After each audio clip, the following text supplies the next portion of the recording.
my channel. I am your host Masumali and you are watching Global Scope News. Before we start, I kindly ask you to subscribe to my channel and press the bell icon because today we are going to talk about something very important that is happening in Kenya.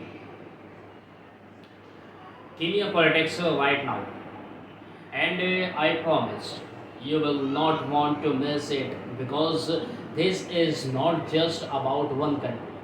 It's about how politics is shaping the future of people in Africa and also how the international world is looking at Kenya. So let's start from the beginning and try to understand why the current political situation in Kenya has become so heated and what it means for the common man. Right now, in Kenya, the main problem is that the government and the opposition are standing on two different sides and both are not ready to listen to each other. President William. President William is facing a big challenge from the opposition, which is led by Raila and his supporters. The opposition is not happy with the way the government is handling the economy because prices of daily items like food and fuel have gone very high and people are struggling to manage their homes. Many young people do not have jobs and they are losing hope and that the system will ever give them a better life. This anger is now turning into protests and demonstrations on the streets, and every protest is shaking the government more and more. The truth is that Kenya is not only facing political issues inside, but also pressure from outside. The International Monetary Fund and World Bank are pushing the country to collect more taxes and reduce government spending.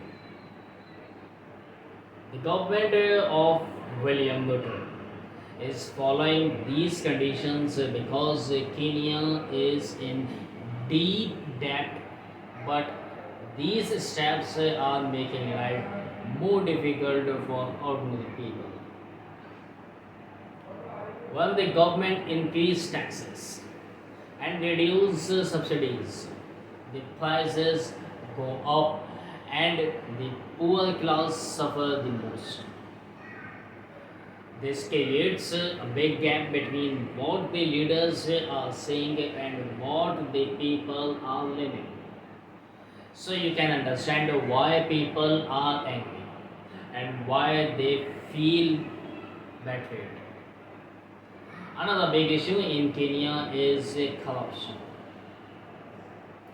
For many years, leaders have promised to clean the system, but the reality is that corruption is still strong and people see the rich becoming richer while the poor are ignored. The opposition uses this point to attack the government and say that nothing has changed even with new leadership. This is why this is why Raila has a strong support from many groups who feel excluded and violence.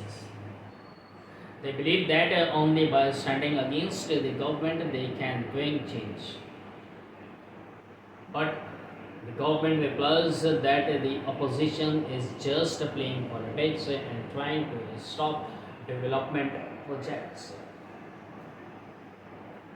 This fight between the two sides is creating a situation where the whole country is divided. When we look at this situation from an international view, we see that Kenya is an important country in Africa. It has a strong economy compared to many other African nations, and it also plays a big role in peace talks in the region. That is why the world is watching very closely. Eastern countries want Kenya to stay stable because stability can affect the whole region. And at the same time, big powers like China are also investing in Kenya,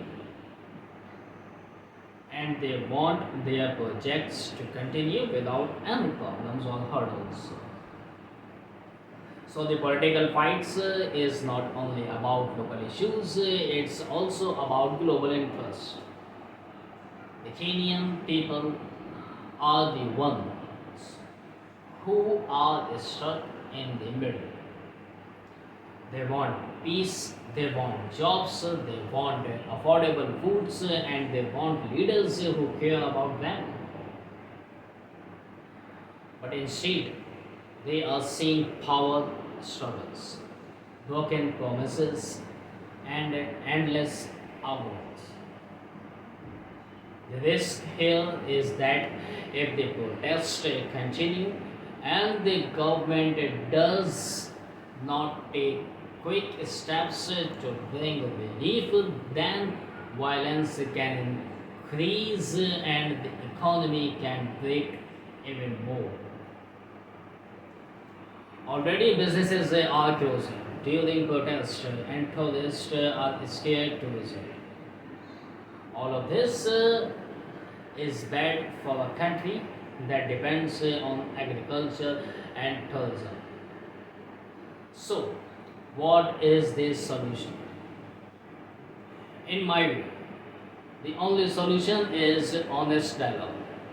The government must sit down with the opposition and make a roadmap that focuses on the needs on the people first.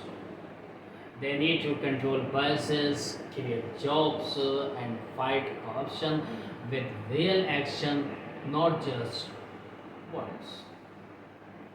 At the same time, the opposition must also show responsibility and not just use people's anger for political gain. If both sides keep fighting, then it's the people who will lose, and the image of Kenya in the world will also be damaged. This is why today, when we talk about Kenya politics, it's not just another news story. It's a lesson for all of us.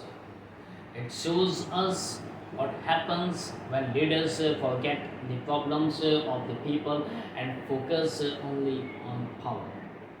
It also shows us how global powers influence local politics.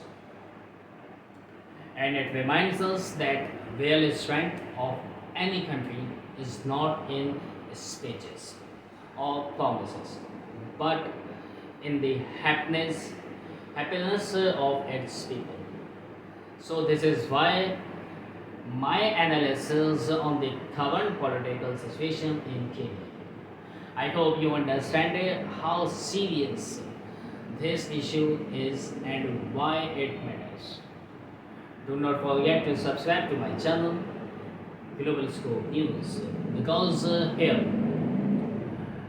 here we bring you the deep truth behind headlines in a very simple way, so that you can always stay ahead and informed. So this is why personally I am signing off. Until the next video, take care of yourself.